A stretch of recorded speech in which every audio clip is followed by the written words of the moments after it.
Hey! What's up mga kawadi? Another day, another vlog. I'm Andrew B. Curitana, 21 years old, the small content creator. Samahan nyo na naman akong muli dito sa aking pagpasok sa isang beach. Alam mo, today's video, samahan nyo ako sa pagpasok natin sa isang beach. So kinuha nga pala ako dito ng isa kong kaibigan na kung available daw ako na pumasok dito sa beach na to. So sabi ko naman available ako anytime, anywhere, kahit saan papayag ako, wag lang sama-sama. Kahit saan, basta kikita ko ng pera, basta marangal, okay ako dyan.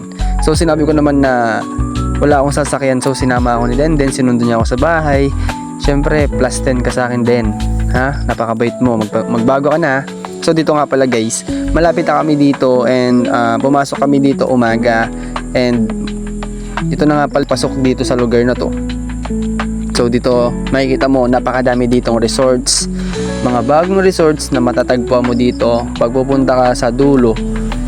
Yung pupunta pala namin na beach dito is yung pinakandulo pa, which is yung Eco Park Kasapsapan Beach. So dati naaalala ko pa, wala pa dito gaanong mga beach resort. So nung sumikat yung beach na yung original Kasapsapan Beach, nagsulputan yung mga beach resort na to ng mga bago. So dito hindi lang isa, hindi lang dalawa, hindi lang tatlo, kundi marami ng beach resorts. So yan pala yung pinaka-original na beach resort na yan, no? Yung kauna-unahan. Yan yung kauna-unahan na dinadayo dito sa Kasiguran. So ngayon marami ka ng pamimilian, marami ka ng choices na mga beach. So isa nga pala sa mga sikat na mga beach dito is yung sa Eco Park. Dahil sa taglay nitong kagandahan, hindi lang sa mga views, hindi lang sa mga rooms, all over guys, maganda siya sa lahat. So hindi ko naman sinasabi tong lahat, itong magagandang reviews na to, itong mga review na to, kasi dahil nagtatrabaho ako doon. Sinasabi ko lang kasi yun yung nakikita ko, yun yung ano ko. Ayoko naman magsabi ng kung ano lang tapos hindi nyo naman makikita in the reality, diba? So hindi ako nagsisinungaling, kung ano yung sinabi ko, yun yun. So ito na yung sign na malapit na tayo sa Eco Park.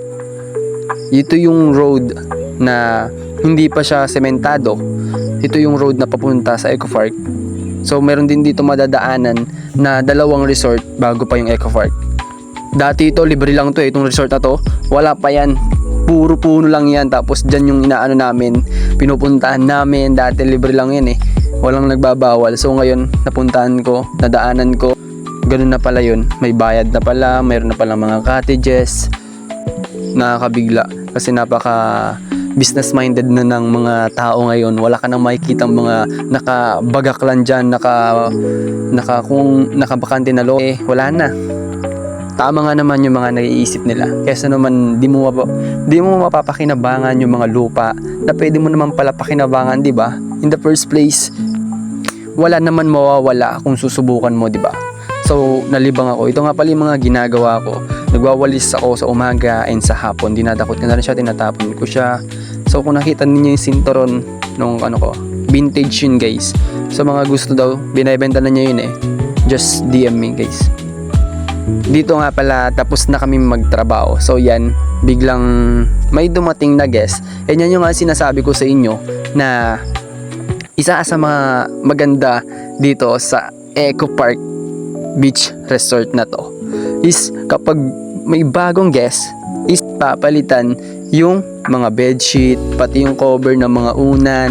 So pag alis ng mga guest na yan, tatanggalin na rin namin yan and diretso na yan sa labahan guys. Hindi na namin yan papaistakan pa or ipapalit pa ulit sa kung sino man ang darating. Hindi guys, lahat dyan malinis. So yung sinasabi ko yung kwarto na yan, meron pang family, meron may double deck, meron din may kasya yung dalawang family, meron din yan sariling electric fan and may sariling CR. So napaka ganda ng resort na to. Yung kubo na yan maliit lang siya pero presko guys. Saan ka pa? Dito ka na sa Kasapsapan Eco Park. O diba? First time ko lang pumasok sa ganitong trabaho. Sabi ko naman sa inyo, wala akong aatrasan basta kaya ko. Sa mga may gusto dyan na may ipagawa, magsabi lang kayo sa akin. Huwag kayo mahiya. Meron nga nagsabi sa akin nagpapabilad ng palay, and sakto naman na meron akong activity na kailangan tapusin sa sa school, which is yung pag-aano namin yung video shoot. And natutuwa ako kasi nag-message siya sa akin, so hindi ko na siya i-mention napaka lang sa akin na may mga nakakaalala sa akin na merong mga taong nakikita yung mga bagay na ginagawa ko. So yun, isa sa mga kinakatawa ko, no? So meron ako nakita sa mga post ko na nag-comment na magpapapicture daw sa akin. So syempre naman natutuwa ako dahil kahit nag-uumpisa pa lang tayo, kahit 2.8 pa lang yung followers natin, and di pa ganun kalakihan yung mga views natin, and hindi pa ako ganun kakilala, meron ng mga taong nagpapa-shoutout, nagpapa-picture, and syempre nakakataba ng puso. So shoutout nga pala sa mga taong lagi sumusuporta sa akin dyan, lalong lalo na yung mga kaibigan ko, yung mga tropa ko dyan, family ko. So and then isa-shoutout ko din yung GF ko na laging sumusuporta sa akin sa lahat ng bagay. Kung tapusin nyo sana to, maririnig nyo to mga bibising ko. Sana patuloy pa kayong suportahan ako. Sana patuloy nyo pa akong suportahan sa lahat ng ginagawa kong to. And nagpapasalamat ako sa inyong lahat. I love you all, guys. Thank you sa lahat ng mga nakaka-appreciate ng mga ginagawa ko. And dito nga pala, guys, nanananghalian na kami dito. So dito after namin kumain, nagpahinga lang kami. Tapos nakita ko dito yung radyo. So naalala ko yung napanood ko dito sa Facebook na ginamit rin niya yung radyo. So ginaya ko lang, and nakakatawa, diba ga? So yan, so huwag niya naintindihin yun. Sheesh! Luko-luko! So yun lang, guys. Thanks for watching, and sana supportan niyo pa ako, guys. Yun lamang po. Kung meron pa kayong katanungan about dito sa resort, DM me, guys. Thanks for watching, and follow me for more. Bye!